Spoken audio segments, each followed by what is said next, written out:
दुनिया में ईरान की जो भी हिस्सेदारी है पेट्रोलियम के क्षेत्र में, जितना भी पेट्रोलियम के लिए अमेरिका जिस प्रकार से ईरान को पूरी तरीके से तबाह करने की कोशिश में, जिस प्रकार से अब्राहम को उसने जो है हिंद महासागर और मध्य एशिया में पूरे तरीके से अपने नज़रिए को जारी रखा हुआ है, तो आने वाला समय आज प्रेजेंट की ताज़ा न्यूज़ यही रही कि जिस प्रकार से भूकंप की खबरें 4.1 की तीव्रता से जिस प्रकार से परमाणु हमले किए गए, परमाणु हमले में ईरान पूरी तरीके से दुनिया के सामने अपने आप को अपना नतमस्तक महसूस कर रहा है। आने वाला समय इस बात के लिए जवाबदेह होगा कि अब ईरान दुनिया के सामने अपने पूरे वजूद को ख़त्म करता जा रहा है। पूरी तरीके से पेट्रोलियम हार्मुज जलसंधि से लेकर जितनी भी कहानियां रही हैं वो अब खत्म होने की ओर अग्रसर हैं। ईरान पूरी तरीके से दुनिया के सामने अब नतमस्तक होता जा रहा है। ईरान के लिए सबसे अच्छी खबर यही है कि हथियारों की जो उसकी पूरी कहानी रही है, जो परमाणु संधि रही है, जितना भी परमाणु हथियार उसने अभी तक दुनिया के सामने प्रस्तुत किए हैं, अब वो समय उसके लिए खत्म हो गया। दुनिया का ईरान के प्रति जिस प्रकार से ईरान पूरी दुनिया को 20%, पूरी दुनिया का 20% पेट्रोलियम पदार्थ ईरान देता था। दुनिया के विकसित राष्ट्र हों, चाहे विकासशील राष्ट्र हों, चाहे अल्प विकसित राष्ट्र हों, पूरी दुनिया को सबसे ज़्यादा पेट्रोलियम आयात और निर्यात दोनों मामलों में ईरान जो है दुनिया के प्रमुख राष्ट्रों में से एक रहा है। अमेरिका ने जिस प्रकार से ड्रोन हमले किए, जिस प्रकार से उस पर जो है परमाणु बम गिराए, जिस प्रकार से उसने जो है अपने ड्रोन अब्राहम को भेज के पूरी तरीके से परमाणु पनडुब्बियों को उसके नष्ट करने की कोशिश की, आने वाला समय इस बात के लिए जवाबदेह रहेगा कि ईरान ने अमेरिका से या अमेरिका ने ईरान को एक दूसरे को मिलकर जिस तरीके से खत्म करने की कोशिश की।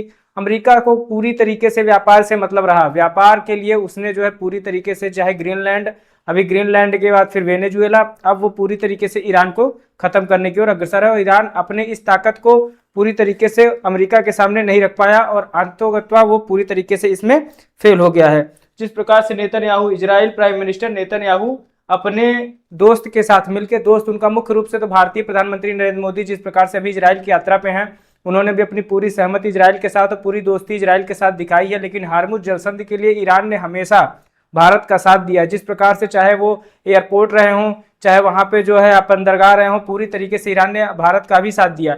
लेकिन प्राइम मिनिस्टर की बखूबी दोस्ती के कारण नेतन्याहू और अमेरिकी राष्ट्रपति डोनाल्ड ट्रंप ने भारत के प्रति सहानुभूति रखते हुए पूरी तरीके से ईरान को अपने कब्जे में ले लिया है। ईरान अब दुनिया के सामने सिर्फ इस बात के लिए प्रस्तुतिकरण कर पाएगा कि अब वो दुनिया के सामने सिर्फ इसलिए जाना जाएगा कि उसने जो है उसका जो पेट्रोलियम था पूरी तरीके से तबाह कर दिया गया। 4.1 के भूकंप की तीव्रता के साथ ईरान अब दुनिया में सिर्फ और सिर्फ दुनिया में गुलाम देशों की ओर अग्रसर होता जा रहा है। आने वाली चेतावनी, जिस प्रकार से चेतावनी डोनाल्ड ट्रंप द्वारा दी गई है, दावा किया गया है अब्राहम लिंकन के लिए, अब पूरी तरीके से नेतन्याहू भी उसके साथ है। चाहे रूसी राष्ट्रपति व्लादिमीर पुतिन रहे हों या चाइना रहा हो, चाइना भी पूरी तरीके से इजराइल के पक्ष में खड़ा हुआ।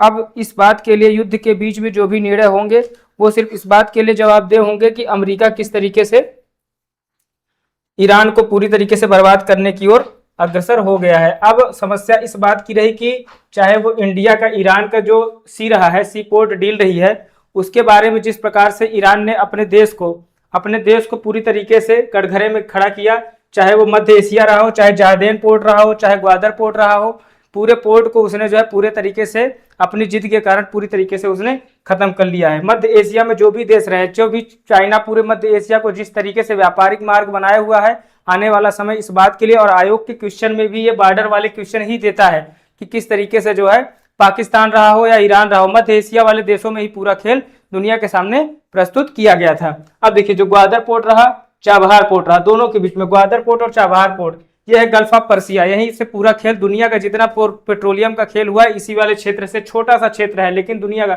अगर इस क्षेत्र से पेट्रोलियम ना जा पाए तो हिंदुस्तान में पेट्रोलियम की कीमत जो 100 रुपये लीटर है वो हो जाए 5,000 रुपये लीटर, क्योंकि बाई एयर या बाई रोड आने की संभावनाएं कम हो जाती हैं। तो यहाँ से ना के बराबर खपत होने के कारण गल्फ ऑफ पर्सिया से पूरा खेल ग्वादर पोर्ट और चाबहार पोर्ट जो है पूरी तरीके से ईरान के कब्जे में था, लेकिन भारत ने इसके प्रति अपनी सहानुभूति इसलिए व्यक्त की क्योंकि भारत ने चाबहार पोर्ट के लिए दुनिया के सामने और गल्फ ऑफ पर्सिया के सामने अपनी ताकत को जारी रखा हुआ है। ओमान की खाड़ी से लेकर चाहे चाबहार पोर्ट और ग्वादर पोर्ट की दूरी मात्र 172 किलोमीटर है, मतलब ना के बराबर दूरी है। चूंकि एक पाकिस्तान में है, ये पाकिस्तान में है, और ये चाबहार में है, ये गल्फ ऑफ पर्सिया में है, ये अरब सागर में है। अरब सागर के हिस्से को अरेबियन सी में, अरेबियन सी का पूरा हिस्सा चाइना अपनी तरफ अरेबियन सी में व्यापार के लिए, चूंकि मध्य एशिया में घुसने का एक ही रास्ता है, मध्य एशिया में घुसने का एक रास्ता था।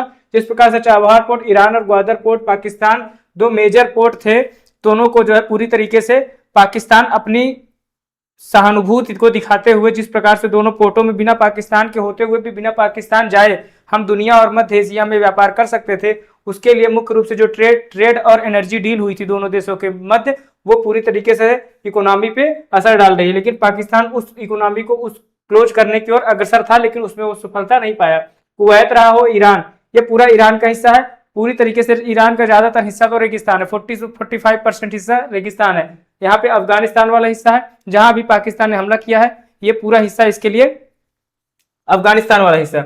अब देखिए ग्वादर पोर्ट, ये है ग्वादर पोर्ट जो दुनिया के सामने इस समय चर्चा का विषय बना हुआ है, और ये है चाबहार पोर्ट जो गल्फ ऑफ पर्सिया, ओमान की खाड़ी, ओमान से जस्ट ऊपर वाले हिस्से में है। दोनों के लिए मुंबई एयरपोर्ट से आसानी से बिना पाकिस्तान हुए हम जो है चाबहार पोर्ट पहुंच जाते हैं ईरान। बिना पाकिस्तान के हम चाबहार पोर्ट, क्योंकि हमको व्यापार तो मध्य एशिया में ही करना है और अमेरिका यही चाहता है कि मध्य एशिया में भारत व्यापार करे, ना कि चाइना। चाइना पूरी दुनिया में सिर्फ व्यापार के लिए, उसको चाइना और अमेरिका का सिर्फ एक ही उत्तरदायित्व रह गया है कि हम किसी भी तरीके से दो देशों के बीच में लड़ाई करें और अपने डील को जो है व्यापार डील को काफी तेजी से हम आगे बढ़ाएं। इतनी मकसद के लिए पूरी दुनिया में अभी भारतीय रिपोर्ट, भारतीय विदेशी दूतावास से न्यूज आई थी कि जिस तरीके से अमेरिका अब इस बात को निर्धारित करेगा कि भारत किस देश से पेट्रोल खरीदेगा, दुनिया का 20% पेट्रोलियम पदार्थ, दुनिया का 20% ईरान अकेले सप्लाई करता है। कितनी बड़ी इसकी जो सप्लाई पावर है चाबहार पोर्ट से, ये देखने वाली बात थी। लेकिन अब अमेरिका डिसाइड करता है, क्योंकि अमेरिका को सभी पे सरचार्ज, सर्विस टैक्स लेना रहता है। ठीक है, आगे देखते हैं। ये देखिए Chabahar port, Gwadar port, Iran वाले हिस्से में। ठीक है, ये अफगानिस्तान, पाकिस्तान, ये आपका चाबहार पोर्ट यहाँ वाला है, ये ओमान की खाड़ी है। ये कांदला पोर्ट है जो गुजरात राज्य में है, इसको अब दीनदयाल पोर्ट नया नाम दिया गया है।